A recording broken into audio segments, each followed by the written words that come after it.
Hello students, welcome to SS academy. आज हम लोग एक विशेष टॉपिक पर बात करने वाले हैं जो कि बहुत ही महत्वपूर्ण है। ये छोटे से क्लास से लेकर और कॉम्पिटिटिव एग्जाम तक इससे बहुत सारे क्वेश्चंस आते हैं। उसी टॉपिक पे आज हम लोग बात करेंगे। तो आइए आज हम लोग बात करते हैं कि संख्याओं के बारे में। संख्याएं क्या है, जैसे संख्याएं क्या है इसके बारे में हम लोग समझेंगे। जैसे यहाँ पहला संख्या है प्राकृत संख्या। ये प्रकृत संख्या क्या है ये जानेंगे।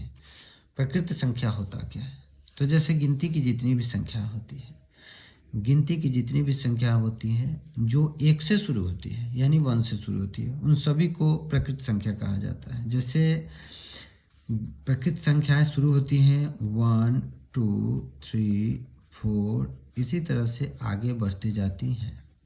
इसको हम लोग प्रकृत संख्या कहते हैं। प्रकृत संख्या के बारे में ये जानते हैं कि सबसे छोटी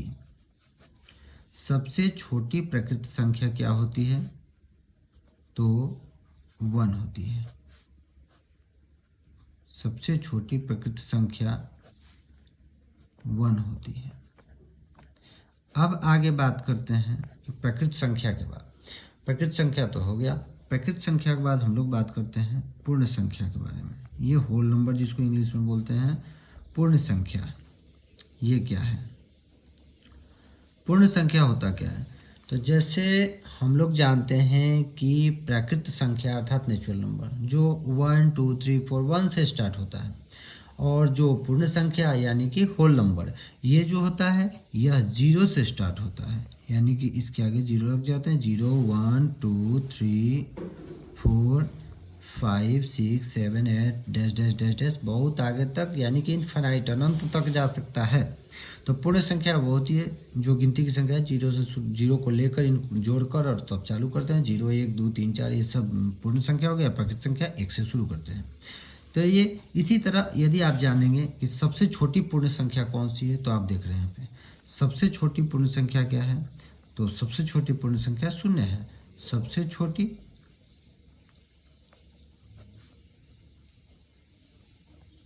पूर्ण संख्या 0 है। अब आगे बात करते हैं कि ये तो था प्रकृत संख्या, पूर्ण संख्या। अब बात करते हैं हम लोग सम संख्या क्या है। इसमें जितनी भी संख्याओं के बारे में जानकारियां हैं वो सभी आप लोग को दी जा रही हैं। ये छोटे से क्लास से लेकर और बहुत ऊपर क्लास तक भी ये सभी चीज़ें जानकारी बहुत ज़रूरी है। कॉम्पिटिटिव एग्जाम्स में भी इसकी जानकारी बहुत ज़रूरी होती है।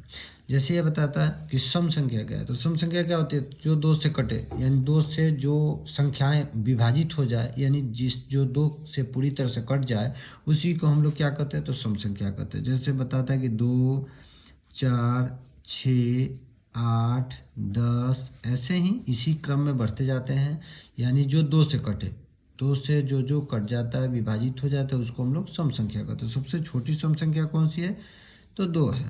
तो सबसे छोटी सम संख्या है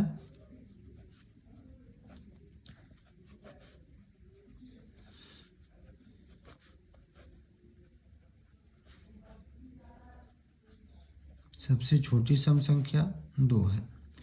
अभी बात करते हैं सम संख्या के बाद अगला नंबर आता है विषम संख्या का।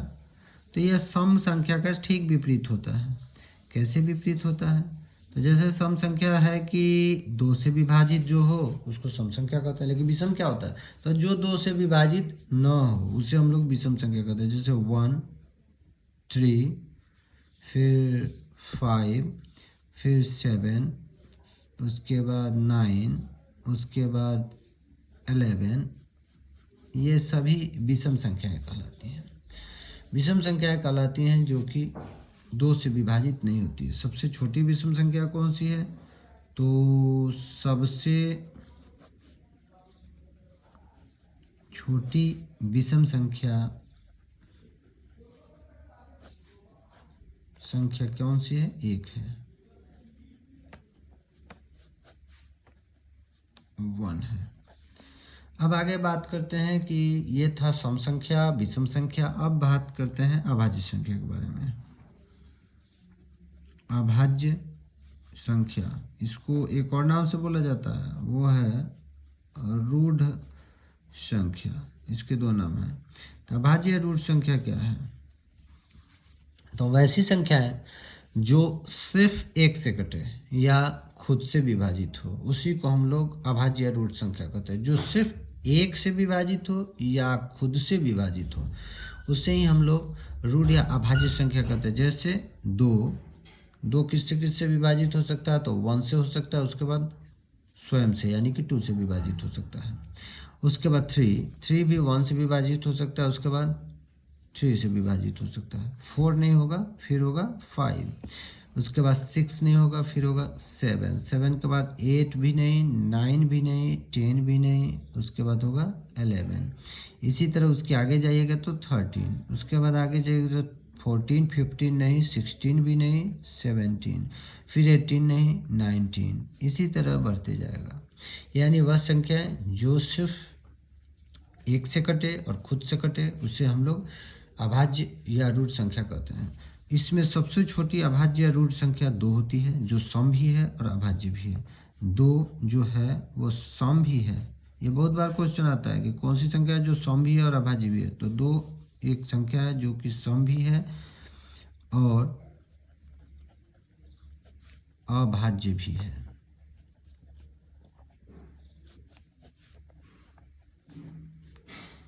अभाज्य भी है। अब आगे बात करते हैं कि ये तो था अभाज्य या रूढ़ संख्या। अब बात करेंगे भाज्य, या इसका नाम होता है संयुक्त, या इसका नाम होता है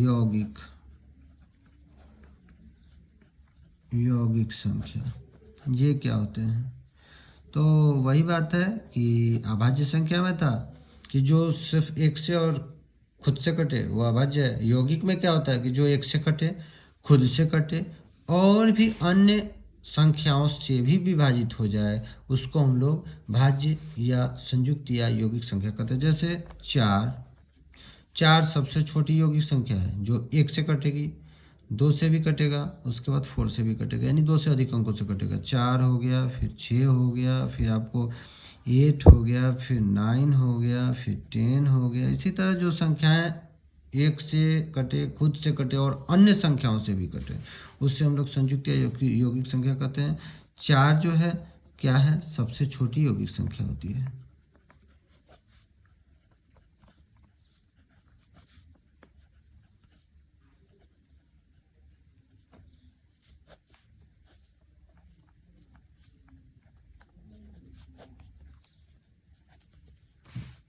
अब बात करते हैं, अब भाज्य या यौगिक या संयुक्त संख्या भी बात हो गया। अब हम लोग बात करेंगे इसके बारे में पूर्णांक। पूर्णांक क्या है? तो देखिए पूर्णांक क्या होता है, जैसे कि आप लोग जानते हैं कि 0 के ऊपर भी संख्याएं होती है और 0 के नीचे भी होती है। जैसे यहाँ विचार करते हैं तो 0 के इधर लिखा जाता है 1 2, दाहिने साइड में 1 2 3 4 5 6 डैश डैश डैश आगे तक जा सकते हैं। इधर लिख सकते हैं -1 -2 -3, ऐसे -4 इधर भी आप जा सकते हैं। मतलब माइनस में इधर जाएंगे, इधर प्लस में जाएंगे और बीच में शून्य होता है। यानी कहने का अर्थ कि ये जितने माइनस से लेकर प्लस तक जितने भी संख्याएं हैं, उन सबको हम लोग पूर्णांक कहते हैं संयुक्त रूप से। इसको पूर्णांक कहा जाता है। इसमें देखिए 0 के जो दाहिने तरफ के प्लस वाले अंक होते हैं, इनको क्या बोला जाता है? तो ये होते हैं धनात्मक पूर्णांक। इनको धनात्मक पूर्णांक कहा जाता है। और जो 0 के बाएं तरफ के जो अंक होते हैं जो माइनस में होते हैं, इनको ऋणात्मक पूर्णांक कहा जाता है। इनको ऋणात्मक पूर्णांक कहा जाता है। और 0 जो होता है वो तो न धनात्मक होता है ना ही ऋणात्मक होता है। अब बात करते हैं परिमेय संख्या के बारे में। परिमेय संख्या क्या है? तो परिमेय संख्या क्या होता है? तो इसको आपको बता दें, इंग्लिश में इसको रेशनल नंबर कहा जाता है। परिमेय संख्या क्या है? तो जिसे p/q के रूप में लिखे, यानी बटा के रूप में जिसको लिखा जा सके, p/q के रूप में जिसे लिखा जा सके, रूप में लिखा जा सके। इसमें ज़रूरी नहीं होता है कि माइनस में रहे या प्लस में रहे, भिन्न भी हो सकते हैं, पूर्णांक भी हो सकते हैं, सब हो सकते हैं।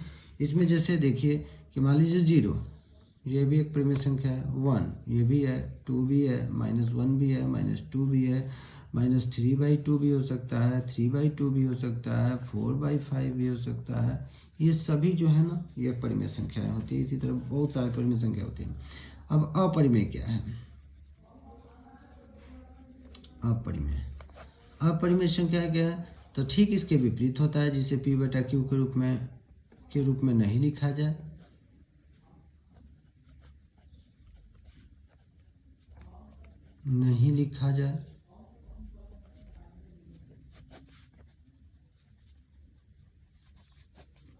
उसे क्या कहते हैं?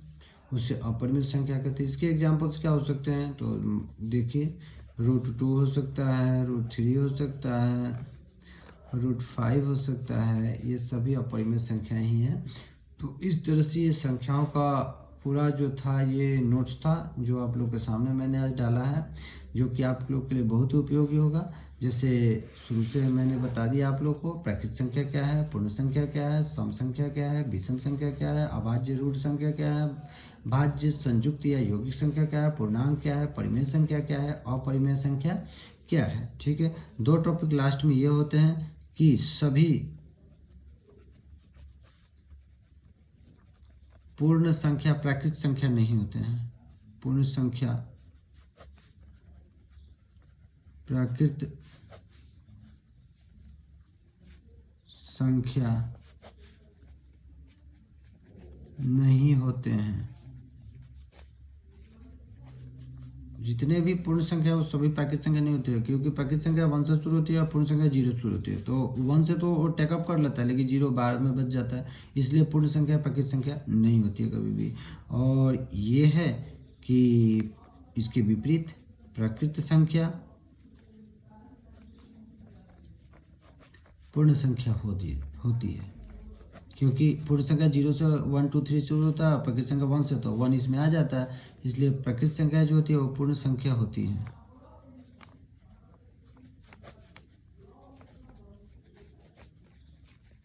तो ये थी आज की जानकारी, जो कि मैं आशा करता हूँ कि आप लोग इसको बहुत ही पसंद करेंगे, क्योंकि यह सभी वर्ग के पाठकों के लिए है, सभी स्टूडेंट्स के लिए है, जो कि यह जानकारी बहुत ही महत्वपूर्ण है। चाहे कॉम्पिटेटिव की तैयारी करते हो तब, चाहे आप मैट्रिक में हो तब, 9th में हो तब, 8 में हो तब, 7 में हो तब, ये सबके लिए उपयोगी है। तो इसी तरह जो है हम लोग अपने ज्ञान को बढ़ाते रहेंगे और आप लोग इससे लाभान्वित होते रहेंगे। इस तरह अन्य जानकारियों के लिए आप लोग मेरे चैनल के साथ बने रहिए। इसे लाइक कीजिए, शेयर कीजिए, कमेंट कीजिए, मेरे उत्साह को बढ़ाइए। और तब तक के लिए धन्यवाद। Thank you.